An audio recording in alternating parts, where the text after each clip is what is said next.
पिछले 7 वर्ष में जो प्रयास प्रारंभ हुए उसी का परिणाम है कि हम बजट के दायरे को दोगुना करने में सफल हुए। प्रदेश के अंदर प्रदेश की जो जीडीपी थी, अगर हम इसे 2015-16 की तुलना में देखें तो ये दोगुने से अधिक बढ़ी है।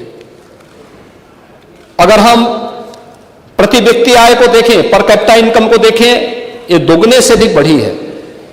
ये दिखाता है हमारी दिशा सही है, उत्तर प्रदेश एक सही दिशा में आगे बढ़ा है और उसी सही दिशा को एक नई गति देने के लिए जो नए मद बनाए गए हैं उस मद में हम लोगों ने इस नए सप्लीमेंट्री बजट की आवश्यकता पड़ी, जिसमें 12,209 करोड़ 93 लाख रुपए का इस सप्लीमेंट्री बजट हम लोगों को मानसून सत्र में लाना पड़ा है। और इसके साथ ही उत्तर प्रदेश का ये बजट वर्ष 24-25 का लगभग 7.5 लाख करोड़ के आसपास पहुंचता है, जो उत्तर प्रदेश की आबादी की दृष्टि से देश के अंदर अन्य राज्यों से हम तुलना करते हैं तो ये माना जा सकता है कि उत्तर प्रदेश देश के अंदर देश की अग्रणी अर्थव्यवस्था बनने का मादा रखता है। मुझे याद है जब 17 में हम लोग आए थे तब उत्तर प्रदेश देश की 6ठी-7वीं अर्थव्यवस्था थी। आबादी हमारी सबसे ज्यादा, लेकिन अर्थव्यवस्था के रूप में हम देश के अंदर 6ठे-7वें स्थान पर थे।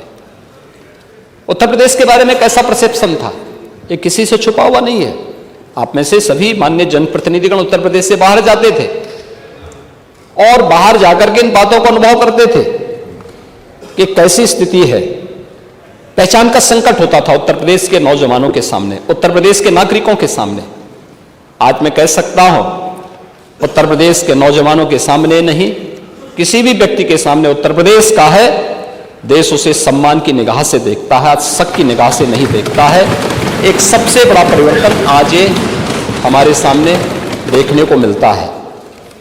उत्तर प्रदेश ने इस दौरान अपने इकोनॉमी को बढ़ाया है।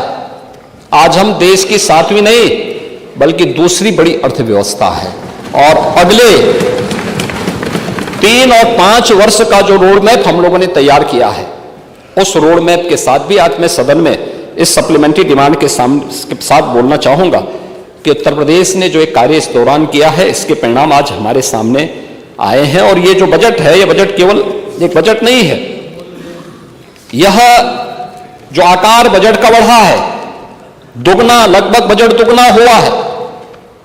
यह लोक कल्याण के कार्यों में ये पैसा खर्च हुआ है।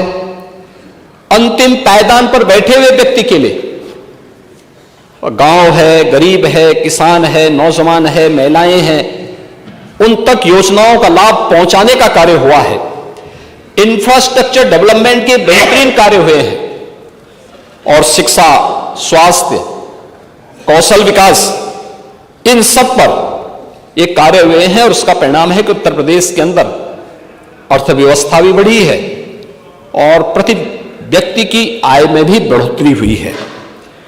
आज इसी का सीधा परिणाम है कि प्रदेश के अंदर रोजगार के नए सृजन हुए हैं।